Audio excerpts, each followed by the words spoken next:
Hi, I'm Julie Herman of Jaybird Quilts and Lazy Girl Designs, and welcome back to the Lazy Angle Basics series. This week we're working on the apple pie table runner. In yesterday's video, I showed you how to make the basic two-step block. And then today we're going to take those two-step blocks and we're going to sew them into a star block. So let's get started.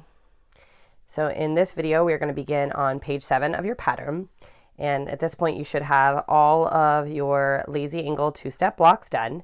And now we are going to sew them with our solid background and center square together to make a 9-patch star. So I have laid out one of my 3 stars here, and this is simply sewing the 3 squares together to create 3 rows and then sew those 3 rows together. But I'm going to show you some tips at the machine to make sure that you don't lose your points here in the middle when we're sewing that to our square, as well as so that you don't lose your points up here when you're sewing it to these pieces. My number 1 tip is if you have a point on one piece and no point on the other piece, you're always going to sew with your point piece on top. So what that means is when I take these to the machine, I'm going to sew with this on top. When I take these to the machine, I'm going to sew with this one on top. And then when I take these 2 to the machine, I'm going to sew with this on top. What that's going to enable me to do is keep an eye on my seam here to make sure that I land exactly where I want to land and I'm not too scant or too generous. And then with this piece here, it's going to mean that I can make sure that my seam lands right on that point. So if your piecing has not been perfect up until this point, you can accommodate for that when you sew the block together. So say this was too scant or too generous here, I can make sure that when I sew this seam that I'm lining up right on that point so that I end up with perfect points. So I'm going to head on over to the machine and show you what that looks like. I'm over here at the machine and I have brought some of my pieces from my design wall, and I'm going to begin with these 2, which is my top left and my center. And I'm going to sew these 2 together with the same scant 1/4 inch seam that I used to make this block.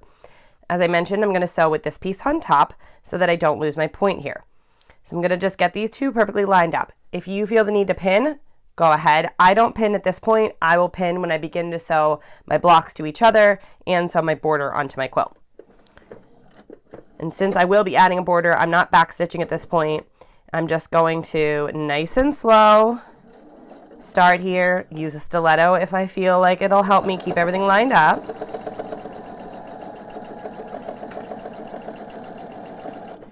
And I'm just going to go ahead and move on to my next pair. So my next pair is my left, middle, and my center square. And naturally, if you were going to chain piece, you would put it on like this and go.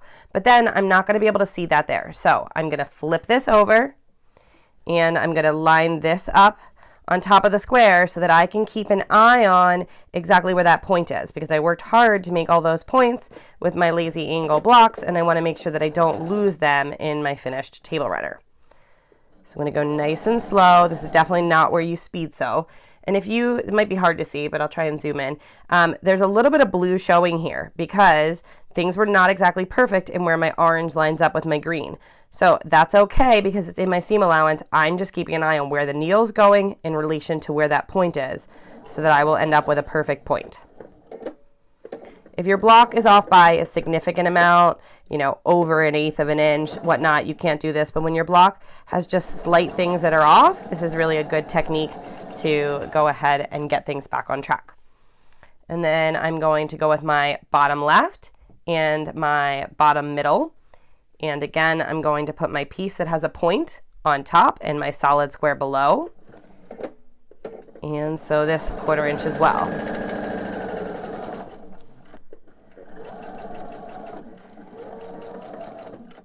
And I'm going to sew back onto my leader ender, and then I'm going to take all 3 of these and snip them apart and head back on over to my pressing station so that I can press these, put them back, make sure they're in the right place, and go ahead and add my next 3 pieces. So I've gone ahead and pieced these, and I'm going to continue with pressing my seams open. I find that everything will lay flatter that way in my finished block. So I'm just going to first open everything up, make sure that I sewed all the right pieces in the right place. It can help if you snap a photo with your cell phone to make sure you remember I went yellow at the top, I went green on the left, so forth and so on. So I'm just going to move those out of the way, and just as we did when we were making the blocks, I'm going to just open that up with my finger. And again, we want to make sure we're pressing. Pressing is up and down. Ironing is moving our iron. We don't want to iron.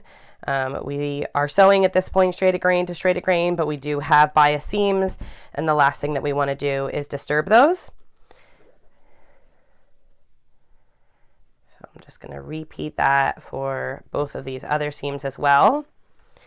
And I do like to press with steam. I don't usually use steam when I'm recording because it fogs up the camera, but that will lay a lot flatter with steam. So if you are a fan of steam, I say go for it.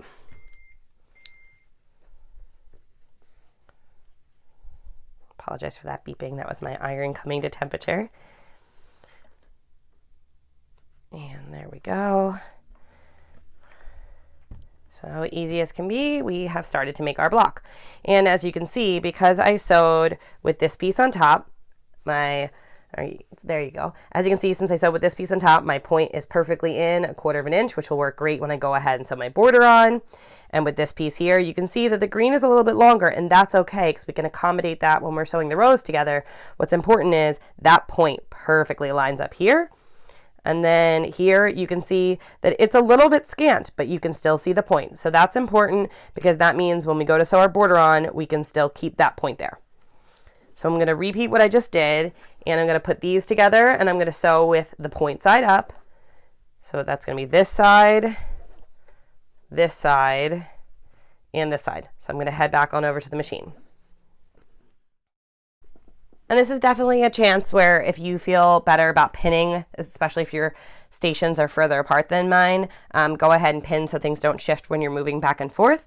But I feel confident just kind of lining mine up and knowing that I'm not going to mix them up. I do sew one block at a time at this point. I find that it's just, if I'm sewing multiple blocks, that's when I'm going to mix things up. But I'm just going to sew one block at a time, line this up, and sew down.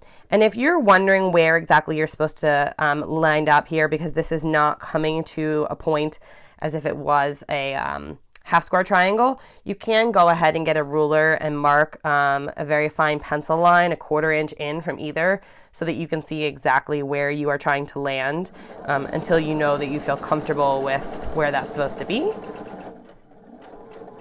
But it should be that your needle goes in 1/4 inch in either direction, and then that way you won't lose your point when you do either one of the seams.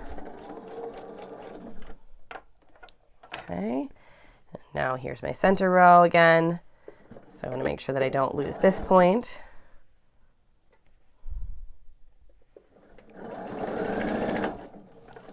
Slow down when I get close to the middle. Use my stiletto to hold that down so my seam doesn't flip. And then my bottom row I have flipped up so that I can go ahead and make sure I don't lose my green point here.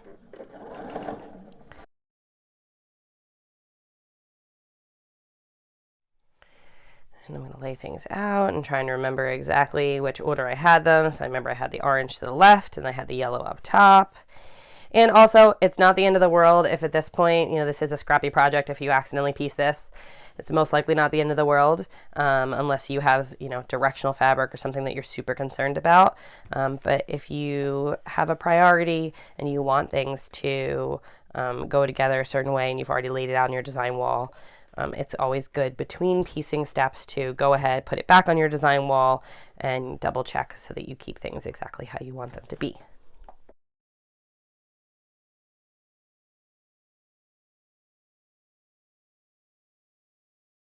All right, there we go. So now we have our 3 rows together. And now it's time to sew them together. And here's where we run into, if we put this on top of here, we can make sure these match up and this point, but then we're not prioritizing our outside points. In this case, I would probably focus on this, but the other option is that you can sew from here to here, double check everything, make sure it's good, and then flip it over and sew the length of the piece. So I will show you both methods at the machine, sewing one in completion and sewing one partially, so that you can get a feel and kind of decide what you think would work best for you. So this is a point now where I would use pins. So I'm going to line things up, And I'm going to kind of open up and make sure that my squares match up where my squares are, and go ahead and put a pin in. And I'm going to do the same thing over here. And as I mentioned at the pressing station, I'm going to sew this first one just in its entirety and just keep an eye on things and hope that I don't lose my points underneath. My fabric is light, so I can kind of see through it. And then I'll show you with the second piece what to do if you want to make sure that you can see all of your points at all times.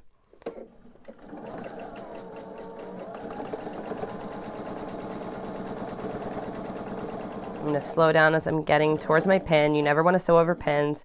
It's bad for your machine, and they can fly up at you. This is magnetic, so it's sliding. Nice and slow, and again, just as I did with the center row, is I'm gonna go right there to make sure I don't lose that point. And again, slow as I'm getting to where my pin is.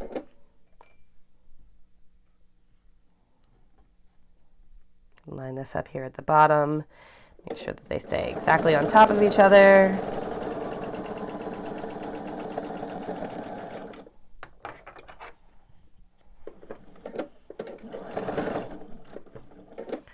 And let's see how this turned out. All right, so I did not lose my purple point here, and I did not lose my green point here. And this one lines up perfect. And that's great. This is off by a tiny bit. That is, I mean, it's really tiny. I don't know if you can barely tell. It's like off by like a thread, maybe two. It's not enough that I am concerned and going to take that apart. If it bothers you, go ahead and take that apart. So I'm not even going to go press that yet. I'm just going to show you on this side one of the other methods that you can use to make sure that you keep all your points. So if you're worried about your outside points, or if you sewed an entire seam and you lost your outside points, this is another way that you can do it. So with or without pinning, you are going to start by lining up this seam here, which is where our first set of blocks come together.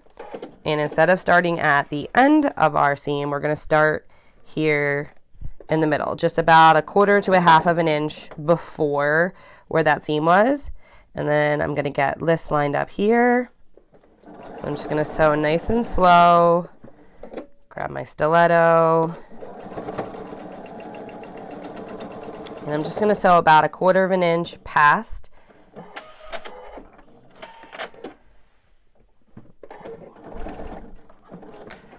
Okay, so let's see. That one's pretty good. That looks great, and that's pretty good. So now, instead of sewing the rest of the seam on this side, I'm going to sew it from this side to make sure that I can focus on these points. And I don't need to take any of that stitching out.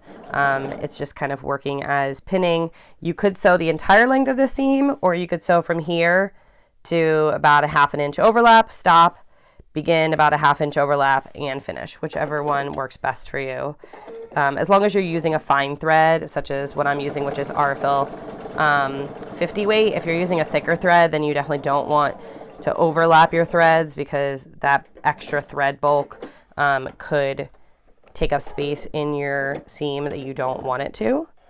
So I'm going to choose to stop. I went about 1/2 inch past where I had, and then I'm going to pick up here about 1/2 inch before where I finished, and sew all the way to the edge.